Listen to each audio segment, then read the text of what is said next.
जय हिंद एवरीवन। आज की क्लास में हम देखने वाले हैं इंग्लिश का मॉक टेस्ट नंबर 10, जो आपके एयरफोर्स और एयरफोर्स एक्स और वाई ग्रुप के लिए इतना ज्यादा इंपॉर्टेंट रहने वाला है कि आपको सिंपल यहीं से क्वेश्चन देखने को मिलेंगे एग्जाम में। और आई होप आपको ये सीरीज बहुत अच्छी लग रही होगी। और देखिए बच्चों, सिंपल सी बात है, जब हमारे पास टाइम कम होता है तो हमारी स्ट्रेटेजी ऐसी होनी चाहिए कि हमें ज्यादा से ज्यादा बेनिफिट दे सके। तो उसी का सबसे आसान तरीका होता है कंपटीशन में टेस्ट लगाना, क्योंकि टेस्ट आपके कंप्लीट सिलेबस को कवर कर सकता है। और यही एक ऐसा तरीका है, एक बार में आप एक एक टॉपिक पढ़ सकते हैं। बट मॉक टेस्ट एक ऐसी चीज है जो आपको कंप्लीट सब्जेक्ट की नॉलेज या फिर कंप्लीट चैप्टर का रिवीजन करा सकते हैं। तो उसी को लेते हुए आज हमारा मॉक टेस्ट है 10। आई होप आप इसे फॉलो कर रहे होंगे।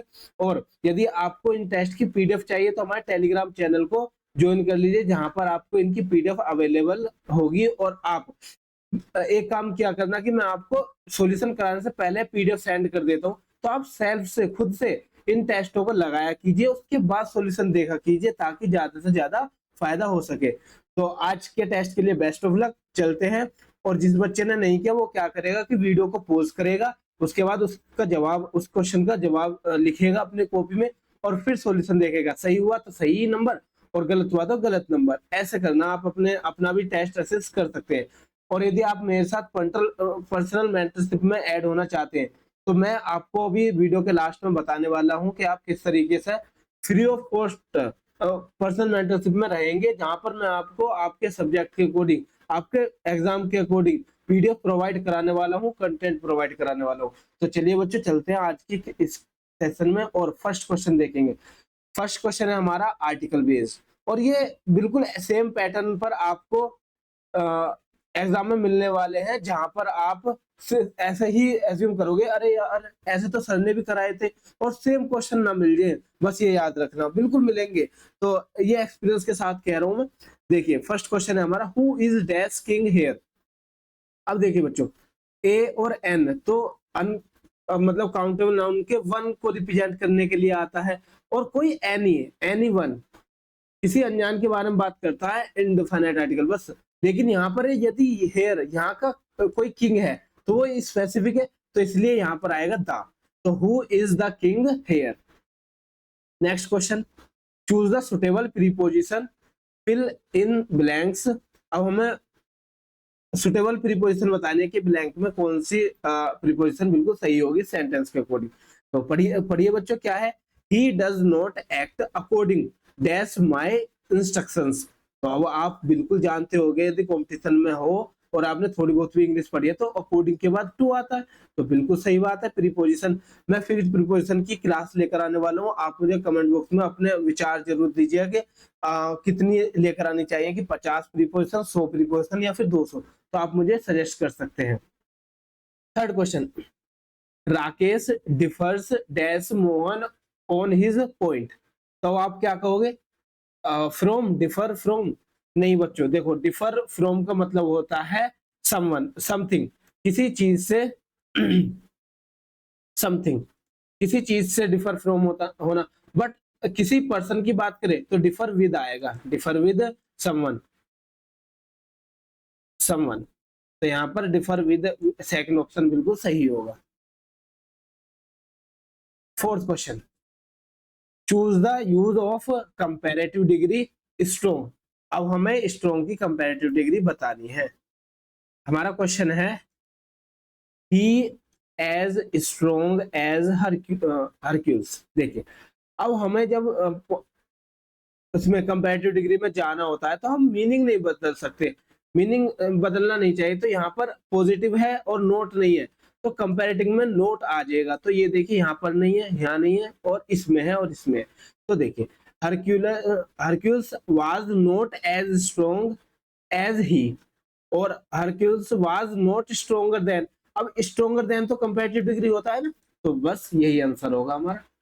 गुड, आप सभी ने बहुत अच्छा किया होगा, सही लगाया होगा। आप मुझे कमेंट बॉक्स में सजेस्ट कर सकते हैं, बता सकते हैं, और अपना स्कोर जरूर बताना।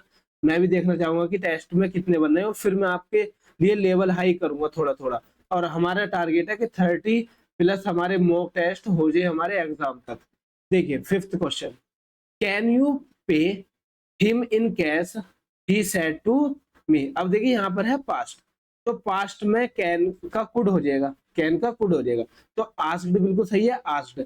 अब आस्क्ड मी था तो मी सही है, आस्क्ड हिम ये गलत होगा, आस्क्ड मी ये सही हो सकता है, और आस्क्ड हिम ये गलत होगा। अब हमारे पास दो ऑप्शन बचे, ए और सी।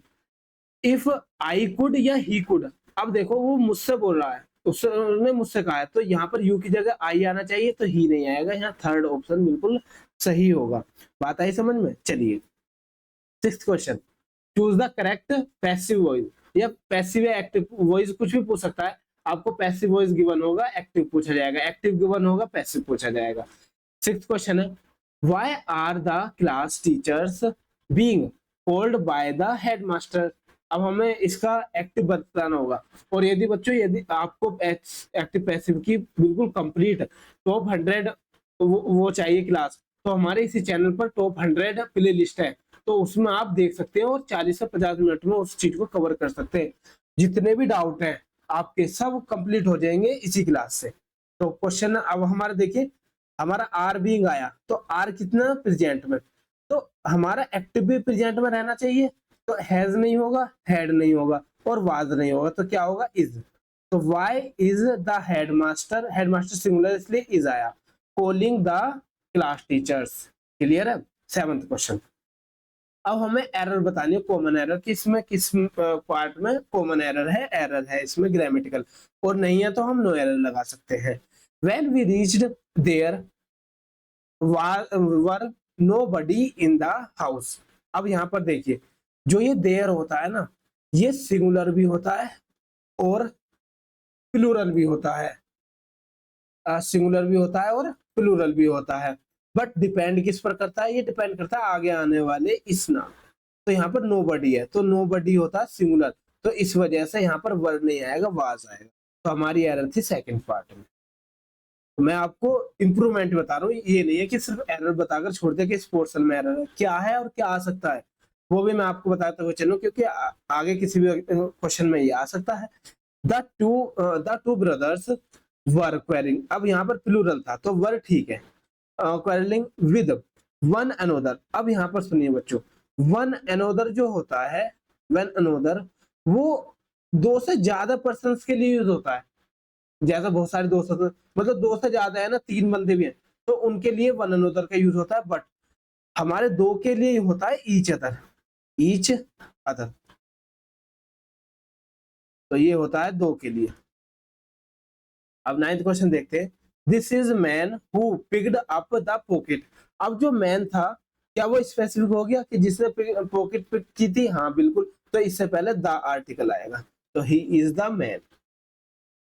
नेक्स्ट क्वेश्चन 10th क्वेश्चन, अब हम 10th क्वेश्चन रीड कीजिए क्या आएगा। अब हमें इसमें बताना है कि वन वर्ड सब्स्टिट्यूशन क्या होगा। Speaking too much one self, मतलब खुद के ही बारे में बहुत बड़ा चढ़ाकर कहना, तो उसका मतलब होता है ईगोइस्टिक, इगोटिज्म, इगोटिज्म।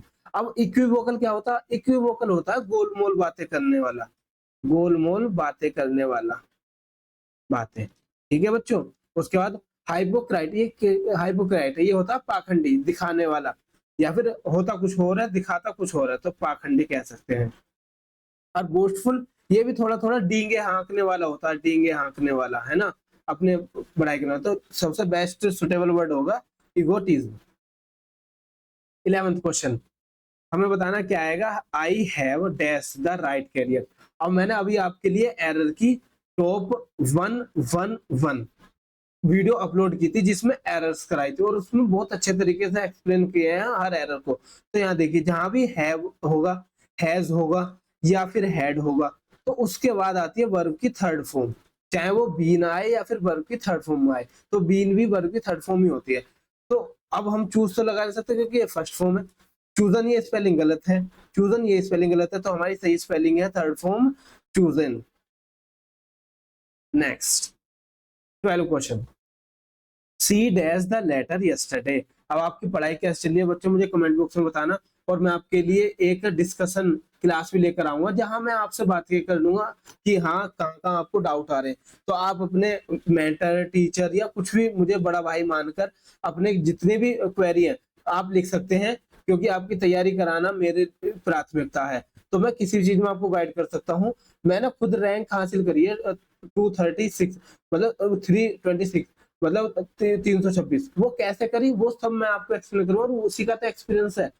तो बच्चों बस वो एक्सपीरियंस आप गेन कर लीजिए, सच बता रहा हूँ, आपका सिलेक्शन और आपकी वर्दी आपके तन पर होगी। तो मौका नहीं जाने देना। आपको कोई भी डाउट हो, बड़ा भाई समझ के, दोस्त समझ के, मेंटर समझ के, आप कमेंट बॉक्स में लिख सकते हैं, और मैंने व्हाट्सएप नंबर दिया है, वहां बता सकते हैं। और तैयारी देखना, एक बार आप फेज 1 कंप्लीट कीजिए, उसके बाद देखना ग्रुप डिस्कशन की तैयारी किस तरीके से करेंगे। एक भी बच्चे को मैं आउट नहीं होने दूंगा, ये मेरा वादा है। और फिजिकल के लिए भी मैं आपको गाइड करूंगा कि कैसे आप अपनी रनिंग अच्छी कर सकते हैं। तो चलिए बच्चों, पहला पड़ाव निकालने के लिए खूब मेहनत करेंगे।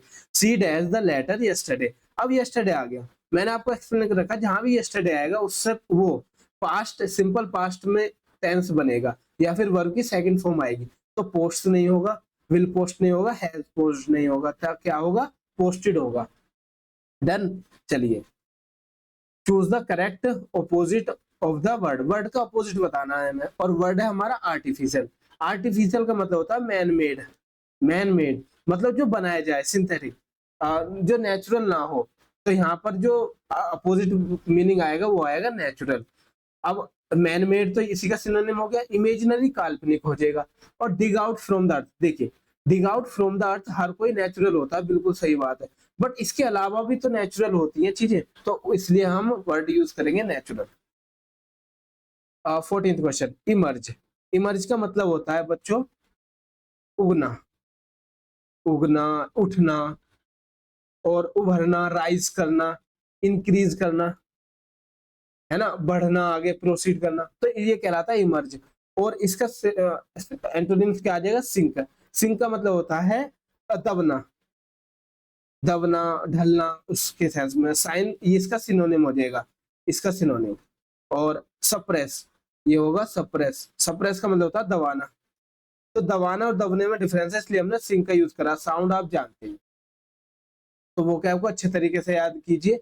और मैं आपके लिए वो कैब की अलग अलग क्लास लेकर आ रहा हूँ, जैसा वन वर्ड आपको कम से कम 500 प्लस मैंने वन वर्ड आपको करा दे होंगे, समझा दे होंगे बाय पिक्चर। उसी तरीके से मैं आपको ईडियम्स लेकर आने वाला हूँ अगली क्लासों में। फिर मैं आपके लिए एंटोनिम, फिर सिनोनिम्स। तो ये चैनल आपके लिए इंग्लिश में 18 प्लस आने के लिए इनफ है, टेंशन नहीं लेनी, सब चीज प्रोवाइड कराई जाएगी। 15th क्वेश्चन है सक्सेसिव, और हमें सिमिलर वर्ड बताना है, मतलब सिनोनिम बताना है। और आप जानते हैं सक्सेसिव का मतलब होता है लगातार, लगातार। तो रैपिड, तो रैपिड का मतलब होगा तेज, जल्दी जल्दी। विक्टोरियस, जीतने वाला। बेनिफिशिएंट, परोपकारी, दयालु। तो कॉन्जिक्यूटिव आ गया, कॉन्जिक्यूटिव का मतलब भी क्या होता है, लगातार। तो हमारा डी ऑप्शन सही होगा। 16th question, mentor. और मेंटर क्या होता है, अभी मैंने बताया भाई, मैं भी तो आपके लिए एक मेंटर हूँ, जो गाइड करता है, जो हमें सलाह देता है, जो हमें मार्गदर्शन करता है, वो कहलाता है मेंटर। ठीक है। तो जीनियस तो हो गया समझदार, बहुत ज्यादा पढ़ा लिखा।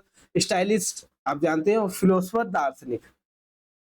हाँ जी। अब हमारे दो पोर्शन खत्म हो चुके हैं, वो है ग्रामर और वोकेबुलरी। अब बात आती है हमारी रीडिंग कॉम्प्रिहेंशन पर, पैसेज पर।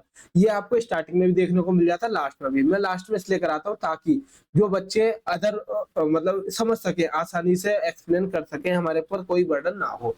अब देखिए, हमें क्या करना होता है, पहले पैसेज को पढ़ने से पहले हमें क्वेश्चन रीड लगाने होते हैं कि क्वेश्चन पूछे कहाँ से गए हैं, ताकि जब हम पैसेज को रीड करें तो हमें समझ में आती है, अच्छा यहाँ से कुछ क्वेश्चन पूछा गया था।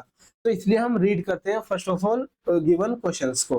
Give a suitable title to the passage. अब टाइटल पूछा गया है पैसेज का। अब आप भी कह रहे थे कि सर बहुत आसान आ रहे हैं पैसेज, थोड़ा सा लेवल हाई कीजिए, तो धीरे धीरे लेवल हाई होगा। Who is consider spiritually dead, देखिए।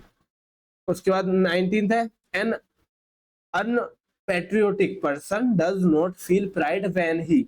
अब इतना पढ़ लीजिए, रीड कर लीजिए। 20th, how does an unpatriotic person die. तो हमें समझ में आ गया, अच्छा पैट्रियोटिक के बारे में बात कर रहा होगा, तो हम अब रीडिंग लगाते हैं। और रीडिंग लगाने का भी तरीका क्या है बच्चों, आप लाइन टू लाइन मीनिंग समझने की कोशिश मत करना, आप कंप्लीट पैसेज रीड कीजिए वन गो में, और उसके बाद टोटल का सार निकाल लीजिए, टोटल समरी निकाल लीजिए, अच्छा ये क्या कहना चाह रहा था। बात आई समझ में। अब मैं आपके सामने पढ़कर उसके बाद में समरी बताऊंगा कि समरी क्या होती है इसकी। चलिए बच्चों, it is difficult to believe that any man can so spiritually dead, तो यहाँ पर हमें वर्ड मिल गया spiritually dead. To have no love his motherland and to feel no thrill of pride and pleasure when he returns to his native country after traveling in foreign land.